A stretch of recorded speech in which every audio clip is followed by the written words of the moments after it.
Hör ni mig? I dessa tider finns det flera viktiga frågor vi bör ställa oss.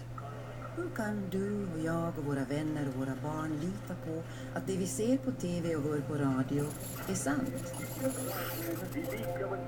Och hur vet vi att våra åsikter är våra egna?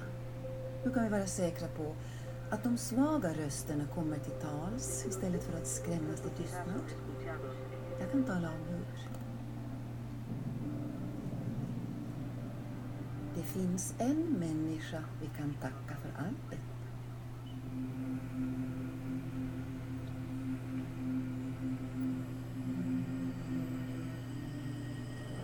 Det är denna människa vi kan tacka för nya perspektiv. Det är denna människa vi kan tacka för att vi har en valmöjlighet. Det är denna människa som ger oss ett alternativ till likriktning och kortsiktighet. Det är denna människa vi kan tacka för att en vanlig dag kan bli en stor dag. En dag då vi reser oss ur tv-soffan och säger: jag har ändrat uppfattning. Det finns bara ett ord som ger denna människa rättvisa. Hjälte. Tack.